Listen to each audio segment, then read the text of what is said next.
안녕하십니까. 시드니 예수마음교회의 이현재 목사입니다.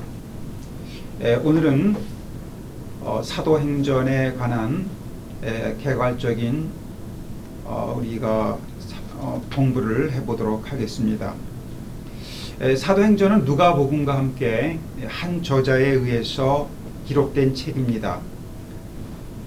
그때 기록될 당시에는 종이가 없어서 파피루스에다가 기록을 하게 되는데 신약 성경의 약 27%에 해당하는 누가복음과 사도행전을 한 책에 기록하기에는 분량이 너무나 많았습니다.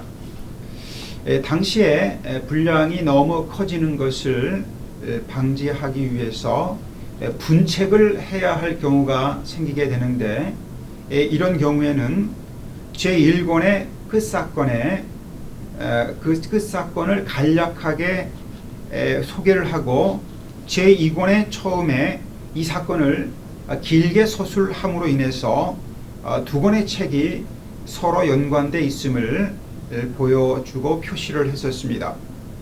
누가복음 끝에서 예수님의 승천 기사를 간략하게 보도를 한 다음에 이어서 사도행전에서 이 예수님의 승천 기사를 비교적 자세히 설명함으로 인해서 누가복음과 사도행전이 연속된 책이고 사도행전이 누가복음을 잇는 제2권 또는 속편임을 표시를 해 놓았습니다.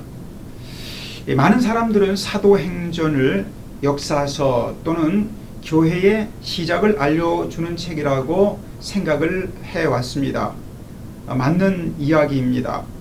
사도행전은 복음서와 서신서를 연결해 주면서 하나님의 성령의 역사하심으로 말미암아 교회가 어떻게 이 땅에 탄생하게 되었으며 어떠한 사건과 경로를 통해서 이 교회가 또한 복음이 전파되어 갔는지를 보여주고 있기 때문에 역사서라고 말할 수 있습니다.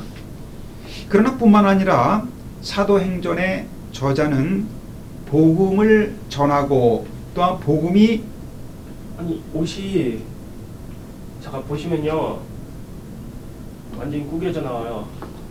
왜 그럴까? 구겨졌다는 게 뭐야? 뭐 재킷이 너무 구겨진 것 같이 보이는데요. 이렇게 하면 어떨까? 이거 훨씬 나아요. 다시 하자. 네, 그럼 그냥 아무 때나 시작하고 싶으실 때 시작하세요. 네, 이제 훨씬 나아 보여요. 알았어. 네. 안녕하십니까. 시드니 예수마음교회의 이현재 목사입니다. 오늘은 사도행전에 관해서 개괄적으로 함께 공부하는 시간을 갖도록 하겠습니다. 사도행전은 누가복음과 함께 한 저자에 의해서 기록된 책입니다. 종이가 발달하지 않은 그 당시에 파피루스를 사용을 해서 책을 기록을 해야 하는데 신약 성경의 27%에 해당하는 방대한 분량의 누가복음과 사도행전을 한 권의 책으로 기록하기에는 분량이 너무 많았습니다. 이렇게 당시에 분량이 커지는 것 때문에 분책을 하는 경우가 생겼는데 이럴 때는 제1권의 끝에 나오는 사건을 간략하게 기록을 하고 소개를 한 다음에 두 번째 책에서 처음에 마지막 사건을 길게 설명함으로 인해서 두 책이 서로 연관된 책임을 표시를 했었습니다. 누가는 누가복음 끝에서 예수님의 승천 기사를 간략하게 보도한 다음에 사도행전에서 이 승천 기사를 비교적 자세히 설명함으로써 사도행전이 누가복음을 잇는 제2권 또는 속편임을 표시해 놓았습니다. 많은 사람들은 사도행전을 생각하기를 역사서나 교회의 시작을 알려주는 책으로 많이 생각을 해왔습니다. 맞는 이야기입니다. 사도행전은 복음서와 또한 서신서를 연결시켜 주면서 하나님의 성령이 어떻게 역사하셔서 교회가 이 땅에 탄생하게 되었는지, 그리고 어떠한 사건들과 경로를 통해서 전파해 갔는지를 보여주고 있기 때문에 역사서라고 말할 수가 있습니다.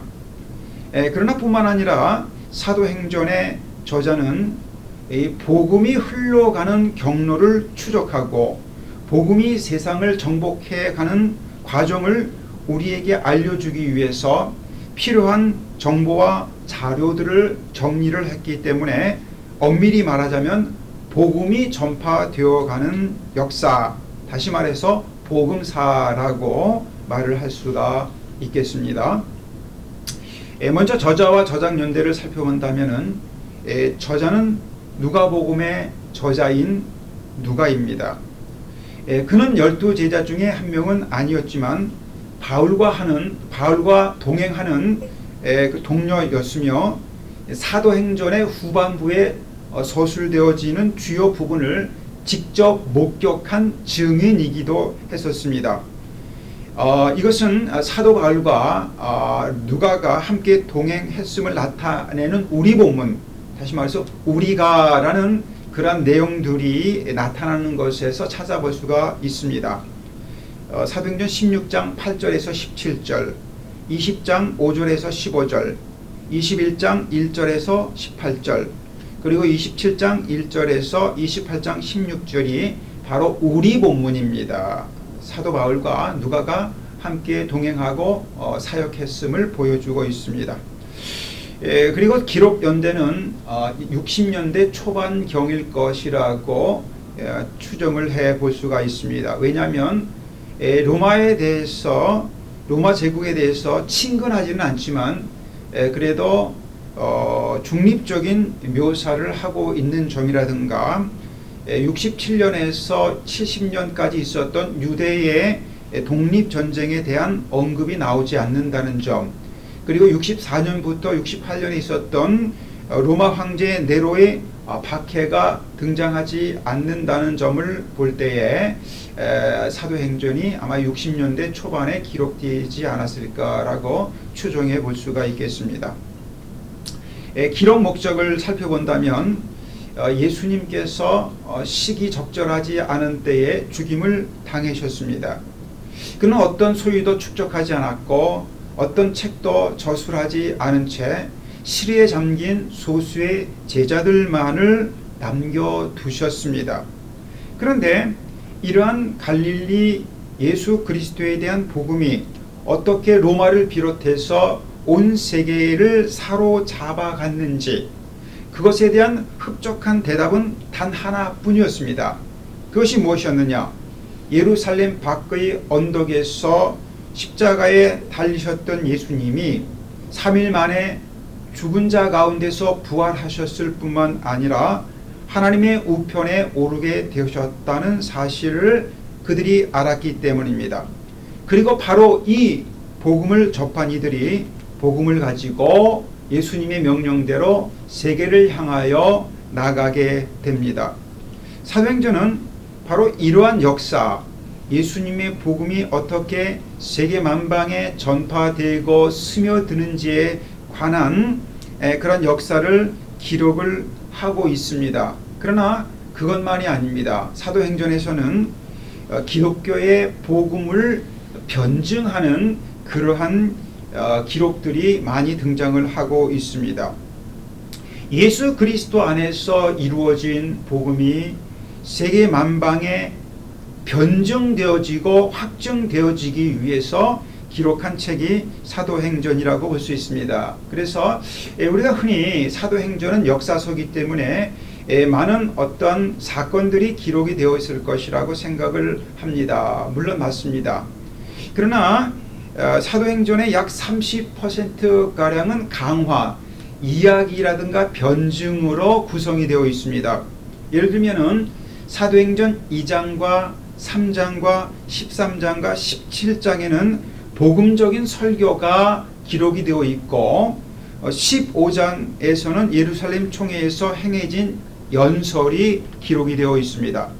뿐만 아니라 사도행전 20장에는 고별사가 나오고 22장, 24장, 26장에서는 바울의 변증을 통해서 기독교의 본질을 선포하는데 많은 지면을 할애하고 있는 것을 발견을 하게 됩니다. 그렇기 때문에 사도행전이 단순한 역사적인 사실의 열거가 아니라 예수 그리스도 안에 나타난 복음을 변증하는 데 힘쓰고 있다는 사실을 우리가 발견을 할 수가 있습니다. 그렇다면 이제 이 사도행전의 구조가 어떻게 되어 있을까요?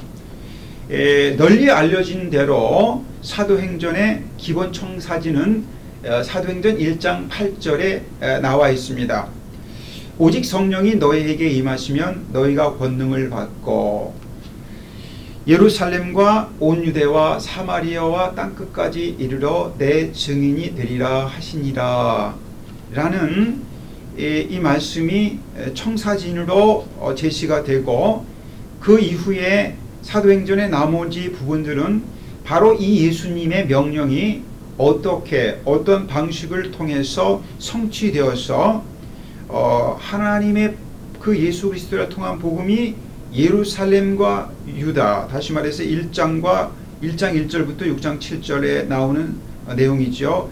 그리고 사마리아 6장 8절부터 9장 31절, 그리고 땅끝 9장 32절부터 28장 31절에 어떻게 펼쳐져 가는지를 우리들에게 보여주고 있습니다.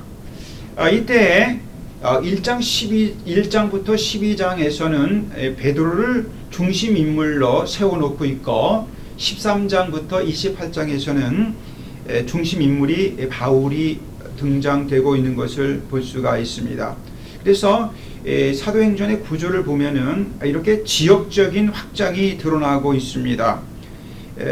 승천과 사명 위임을 받은 이후에 초대 예루살렘 교회에 대해서 1장 12절부터 6장 7절까지 나오고요.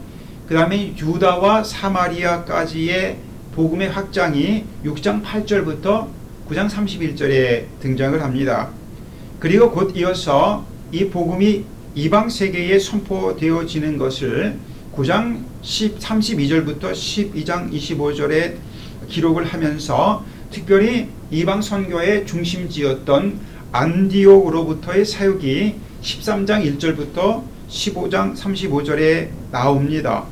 그리고 곧 이어서 헬라 세계의 복음이 확장되어지는 모습이 15장 36절부터 19장 20절에 나오고, 드디어 사도 바울이 체포되어짐과 함께 로마로 복음이 침투되어지는 그러한 여정이 19장 21절부터 28장 31절까지 나오고 있죠. 이와 같이 이 사도행전은 지리적으로 예루살렘으로부터 로마에 이르는 그러한 여정을 우리에게 보여주고 있습니다.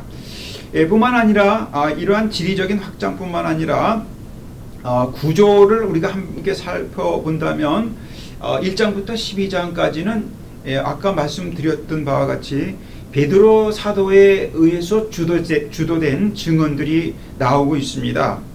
그래서 이제 첫 번째 1장 1절부터 6장 7절까지는 예루살렘에서의 사도적인 증언이 나오고, 6장 8절부터 9장 31절까지는 새로운 증인들에 의해서 예루살렘을 넘어 확장된 사도적 증언들을 우리들에게 증거하지요. 그리고 9장 32절부터 12장 24절에서는 베드로의 사도적인 증언의 절정을 우리들에게 선포를 합니다.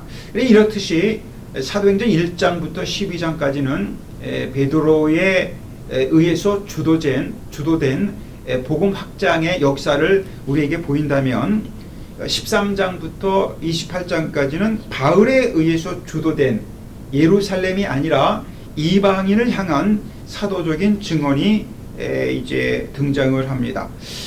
그런데 이 계율을 보면서 우리가 느낄 수 있고 파악할 수 있는 것은, 사역의 매 단원이 끝날 때마다 이런 말이 등장한다는 것입니다. 뭐냐면 허다한 무리가 늘거나 6장 7절, 9장 31절, 16장 5절, 또는 말씀이 흥황했다라는 이야기입니다. 6장 7절과 12장 24절, 19장 20절입니다. 사역이 마무리되는 그 단계에서 나타났던 현상은 허다한 무리가 허다한 제자의 수가 늘어났다라는 사실과 그 상황 가운데서 하나님의 말씀이 흥황했다라는 기록입니다.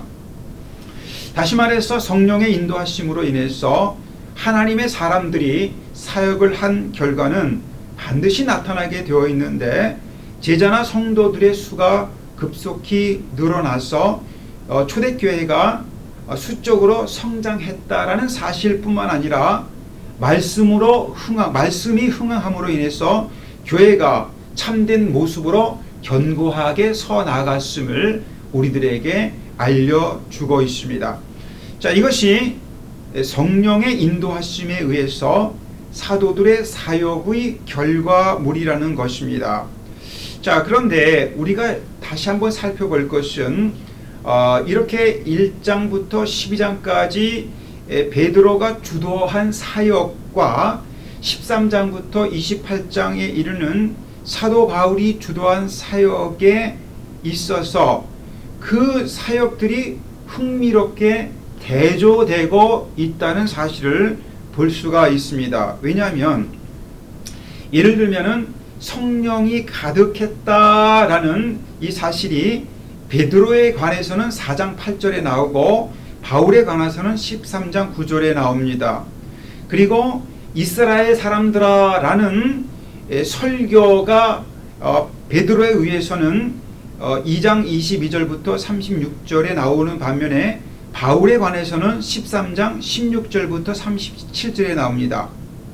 또 여러분들이 익히 알고 있듯이 안전뱅이를 고치는 사건이 기록이 되는데, 베드로가 3장 1절부터 10절에서 성전 미문에서 안전뱅이를 고친 사건이 기록되어 있다면, 바울은 14장 8절부터 10절에서 루스드라에서 안전뱅이를 고친 사건이 기록이 되어 있지 않습니까?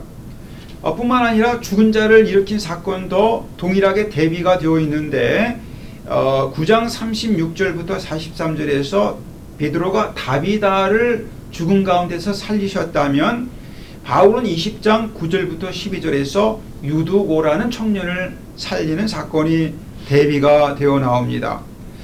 또한 마술사를 대면한 사건들이 베드로 같은 경우에는 8장 9절에서 24절 마술사 시몬을 대면을 하는데, 바울은 13장 6절부터 12절에서 엘루마라는 마술사를 대면을 하고 그들을 제어합니다. 뿐만 아닙니다. 신비한 치유 능력이 베드로와 바울에게 동일하게 나타났다고 기록을 합니다.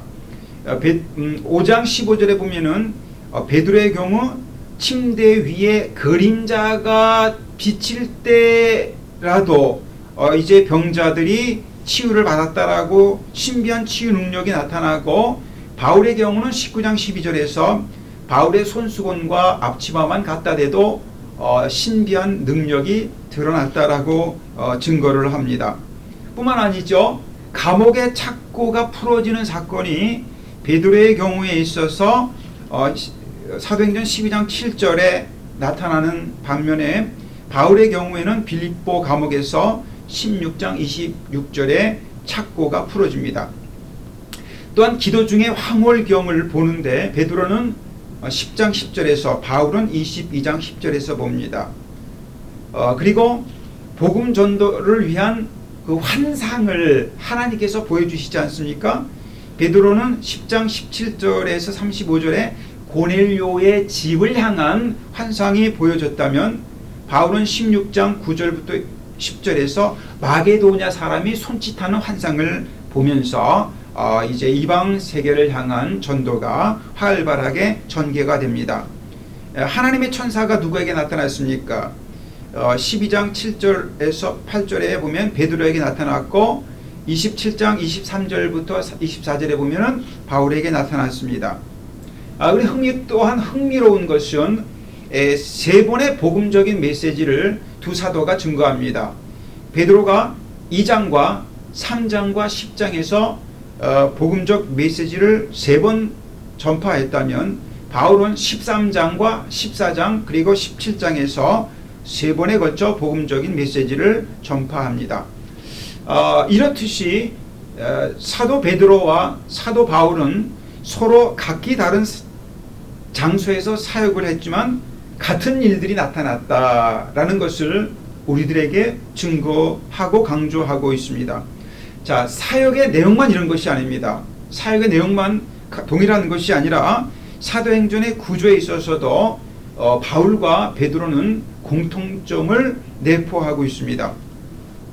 예루살렘으로 돌아왔다라는 기록이 베드로의 경우는 1장 12절에, 바울의 경우는 12장 25절에 나옵니다.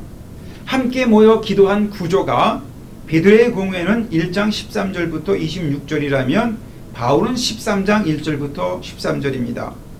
성령의 나타나심을 그려주는 그러한 구절이 베드로의 경우 2장 1절부터 4절이라면 바울의 경우는 13장 1절부터 12절입니다. 사도적인 설교를 베드로가 2장 14절부터 40절에 했다면 바울은 13장 16절부터 40절에서 합니다. 그리고 동일하게 여러분이요 왜 라는 말로 시작하는 설교가 베드로의 경우 3장 12절부터 26절에 나오면 바울의 경우에는 14장 15절부터 17절에 나옵니다. 뿐만 아닙니다. 사도들이 박해를 받는 과정이 동일합니다. 베드로가 4장 1절부터 5장 42절에서 박해를 받는다면 바울은 14장 19절에서 28절 내용에서 박해받는 모습이 묘사가 됩니다. 그것만 아닙니다. 교회의 분란에 관해서도 동일합니다. 베드로의 경우에는 6장 1절부터 17절에서 교회의 분란을 경험했다면 바울은 15장 1절부터 16장 5절에서 교회의 분란을 경험을 했습니다. 이방인을 향한 선교도 마찬가지입니다. 베드로의 경우 10장 1절부터 11장 18절에서 이방인을 향한 선교가 전개된다면 바울의 경우는 16장 6절부터 21장 26절에 특히 집중되어 나타납니다. 보면은 환상이 베드로의 경우에도 나타나고 바울의 경우에도 나타나고 오라라는 손짓이 베드로의 경우는 10장 22절에 바울의 경우는 16장 9절에 나옵니다. 그리고 예루살렘에서의 변호가 베드로의 경우에는 11장 1절부터 18절 그리고 바울의 경우 21장 17절에서 26절에 나타나죠. 또한 두 사도는 감금이 되었습니다. 동일하게 감금이 되었는데 베드로는 12장 3절부터 5절, 바울은 21장 31절에서 28장 28절까지 감금이 됩니다. 자, 여러분, 왜 이렇게 사도행전에서는 베드로와 바울에 대한 대조와 비교가 중요하게 등장을 하고 그러한 일들이 우리들에게 유익을 할까요? 그것은 무엇을 의미를 하겠습니까? 물론 사도행전에 있어서 발생했던 교회의 모든 역사들은 명백하게도 하나님께서 주권적인 섭리에 의해서 행하신 일이었습니다. 하나님이 행하셨습니다. 그래서 많은 사람들은 사도행전을 성령 행전이라고 부르기를 주저하지 않습니다. 그것은 누구나가 인정을 할 수밖에 없는 사실입니다. 성령께서 함께 하시고 성령께서 역사하셨기에 복음이 가는 곳마다 하나님의 능력이 나타나셨고 성령이 역사하셨을 뿐만 아니라 말씀이 흥하는 일들이 드러났습니다. 그리고 단시간 내에 하나님의 역사하심을 통해서 성령님의 일하심을 통해서 복음이 세계의 핵심인 로마까지 진출할 수가 있었습니다. 이것이 사도행전에서 강조하는 가장 중요한 강조점이라고 말할 수가 있습니다. 그러나 사도행전의 저자인 누가가 말하라고 하는 것이 또 하나가 있었습니다. 그것은 무엇이냐? 성령의 역사하심과 함께 하나님의 사람들, 주의 사람들이 어떻게 사역을 했느냐 하는 점입니다. 왜 사도행전의 1장 12절에서 주도적인 역할을 감당했었던 베드로와 13장부터 28장에서 복음 사역을 이끌어가는 바울은 그렇게도 밀접하게 대비될 수가 있었을까? 그들의 사역의 장소, 그들의 사역의 대상이 달랐습니다. 그럼에도 불구하고 사역의 내용과 결과는 하나님 앞에서 동일했다라는 사실을 이야기하고 있습니다. 베드로가 주로 예루살렘을 중심으로 유대인들을 대상으로 사역을 한 반면 사도 바울은 세계 각지를 돌아다니면서 이방인을 만나 복음을 심어 주었습니다. 그런데 이 두 사람의 사도들의 사역이 하나님의 입장에서 볼 때는 동일한 가치가 있었다는 것을 누가는 말하고 싶었던 것입니다. 그들이 어디서 누구를 상대로 해서 복음을 전하든지 그들은 사도행전 1장 8절에서 나오는 주님의 명령을 최선을 다해서 충성스럽게 감당을 했던 것이고, 이것을 보여주기 위해서 이런 구조로 누가는 사도행전을 기록했다는 것입니다. 자, 우리도 마찬가지일 것입니다. 우리가 고국을 떠나서 이국에서의 이민 생활을 하고 있고, 우리가 우리 한국 사회에 있는 조국의 동포들과 다른 삶의 터전에 있다 하더라도 우리가 감당하는 복음의 아름다운 소명은 같다라는 것입니다. 생각해 보십시오. 베드로가 이제 예루살렘에서 사역을 다 하고 복음 일지를 써갔습니다. 사도 바울은 이제 이방 지역에서 복음 일지를 써갔습니다. 그런데 그들이 하나님 앞에 나아가서 자신들이 기록했던 그 복음 일지를 펼쳐 보았을 때 그 사역이 얼마나 동일했는가 하는 것을 우리가 알 수가 있다는 것입니다. 성도 여러분, 사도 베드로와 사도 바울이 서로 다른 지역에서 서로 다른 사람들을 향해서 사역을 감당했지만 그 성령님께서 행하셨던, 성령님께서 드러내셨던 그 놀라운 복음의 사역들이 얼마나 동일했는가 하는 것을 우리에게 보여줌으로 인해서 우리가 어떤 곳에서 어떤 사역을 하든지 간에 그것은 하나님께서 심히 기뻐하시고 하나님이 인정하실 만한 소중한 사역이라는 사실을 우리에게 증거하고 있는 것입니다. 우리도 사도 베드로나 사도 바울처럼 아름다운 복음의 일지를 기록하고 남길 수 있다는 사실을 우리에게 보여주고 있습니다. 그래서 사도행전이 28장으로 끝나는 것이 아니라 29장에 그 사도행전에 베드로와 또한 바울의 사역을 이어받는 우리들의 아름다운 복음 사역들이 기록이 되고 있다는 사실을 볼 수가 있습니다. 바로 이것이 사도행전 전체 구조를 바라보는 우리들의 마음이 될 것이고, 이와 같이 사도 베드로와 또한 사도 바울의 사역들을 우리가 곰곰이 관찰하면서 이 땅 가운데서 우리들이 이루어 나가고 우리들이 주님의 성령님의 역사하심을 통해서 이 땅에 펼쳐나갈 수 있는 복음 사역이 무엇인지를 우리가 함께 생각할 수 있는 좋은 시간이 될 것입니다. 감사합니다.